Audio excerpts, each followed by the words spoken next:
Tudo bem, pessoal? Hoje comentário sobre Guerra Sem Regras, filme dirigido, escrito e produzido por Guy Ritchie, que teve uma estratégia de lançamento bem curiosa que outras distribuidoras, inclusive, estão tomando conta para quem sabe fazer algo semelhante. O filme chegou nos Estados Unidos em abril e aí, ao invés de precisar achar distribuidoras internacionais, a Amazon comprou os direitos e vai lançar na sua plataforma no dia 25 de julho. Então foi um filme que teve uma janela limitada, que conseguiu cerca de 30 milhões de dólares e por conta desse acordo com a Amazon vai sair no lucro, afinal de contas o contrato foi bom o suficiente para bancar o custo de 60 milhões de dólares dessa produção. Pessoal, por muitas décadas a Segunda Guerra Mundial foi o principal tema de interesse no cinema na medida em que você tinha prato cheio para drama, ação, suspense, aventura.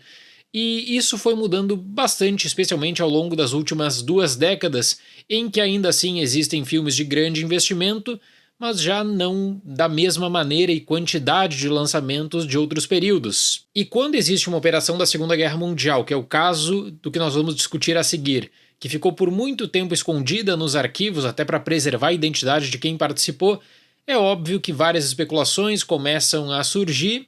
E só lá nos anos 80 e anos 90 que mais materiais começaram de fato a ser explorados sobre operações de sabotagem e contra-espionagem. E aí o Guy Ritchie ele tem como base um livro do Damian Lewis que fala justamente sobre essas operações na Inglaterra na Segunda Guerra Mundial. O Lewis trabalha com vários arquivos da Executiva de Operações Especiais, que foi criada pelo Churchill para justamente conseguir levar à tona espionagem, contra-espionagem, sabotagem, em operações que eram secretas e que aí depois começaram de fato a ganhar mais visibilidade. Então existe na literatura acadêmica uma forma de explorar esses arquivos e render conhecimento também para quem participou dessas missões. Para o cinema, isso também pode ser trabalhado desde que exista algum tipo de investimento, afinal de contas, você precisa recriar muitas vezes um cenário ambicioso da Segunda Guerra Mundial.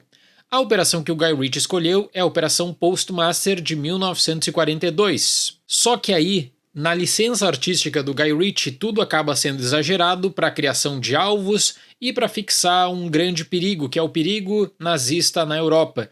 Você sabe como essa história vai terminar, mas fica curioso para ver quais seriam os procedimentos e o que essa equipe, que já é tão tradicional do cinema do Ritchie, o que essa equipe pode fazer perante o perigo. No mais, é um filme que reúne um grande elenco que o diretor aí busca expandir para explosão, planejamento e também muita ação junto daquela adrenalina característica do Guy Ritchie. Em 1941, enquanto a Inglaterra sofre com a possibilidade de domínio nazista na Europa e tenta resistir, Churchill lança a Operação Postmaster para sabotar o reabastecimento de submarinos nazistas na ilha espanhola de Fernando Pó.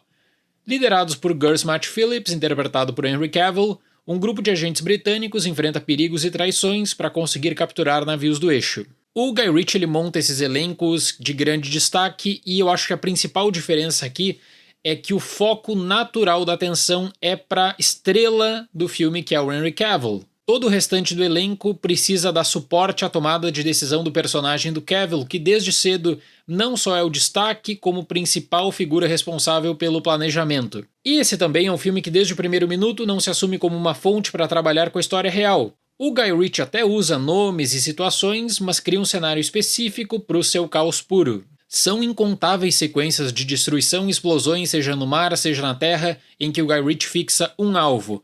O alvo são os nazistas, então até para ele se torna um diferencial na medida em que o nazista naquela determinada ilha acaba gerando vários e vários perigos, e isso é acentuado, por exemplo, com a tortura.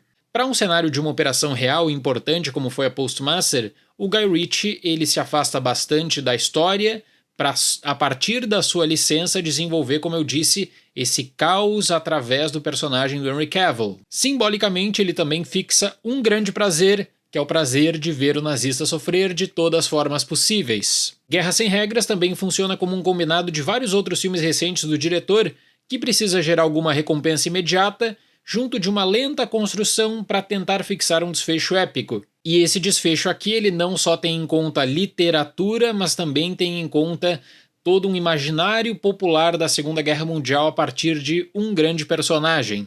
Então, quando o filme busca atacar a grande estrutura de controle nazista e o perigo nazista que existia na Europa no começo dos anos 40, e eles colocam isso a partir de montagens de cinejornais, qual é a mensagem simbólica? Olha, nós estamos atacando aqui essa estrutura de controle nazista e não é necessário, quem sabe, um grande vilão. Quando esse filme foi lançado nos Estados Unidos, existiu uma comparação, né, do que o Guy Ritchie fez aqui com o que o Tarantino tinha feito em Bastardos Inglórios, ainda que eu considere que essa comparação acaba se tornando descabida em muitos sentidos. A primeira coisa que eu lembro do filme citado do Tarantino é o Hans Landa, que é brilhantemente interpretado pelo Christoph Waltz. Nesse longa do Guy Ritchie, o foco é a estrutura nazista, não necessariamente um grande vilão. Ele até tenta fixar uma pessoa da SS que comanda uma ilha como um ponto de interesse, mas a articulação não é boa. Isso passa pela forma como a história é contada também, voltando repetidamente para sua cronologia. Como eu disse, você sabe o que vai acontecer e a curiosidade é ver como isso vai acontecer. O grande destaque então é o caos do Guy Ritchie junto das explosões e da boa trilha sonora do Christopher Branstad. É um filme que tem como chamado o Henry Cavill liderando uma equipe na Segunda Guerra Mundial em meio a uma tentativa de reforçar também o esforço aliado contra os nazistas, que ao adotar essa fórmula Guy Ritchie se afasta da história para abrir um grande campo de entretenimento. Simbolicamente, o Guy Ritchie pede emprestado o nome, pede emprestado uma operação, pede emprestado um local, mas depois faz um justo reconhecimento nos créditos ao colocar foto da pessoa junto da biografia, tentar gerar 2 boas horas no cinema para um lançamento que na verdade é uma boa edição de catálogo para streaming no máximo. Para Guerra Sem Regras, nota 6. Eu acredito que a Amazon vai investir cada vez mais nesse tipo de licenciamento, em que existe uma janela nos Estados Unidos reforçada com uma janela internacional no streaming, e eu tô curioso para saber também se outras distribuidoras, a partir deste caso, que deve gerar repercussão, deve ser um filme popular no catálogo do Prime Video, se outras distribuidoras vão fazer o mesmo também. Certo, pessoal? Muito obrigado pela atenção, até mais e tchau!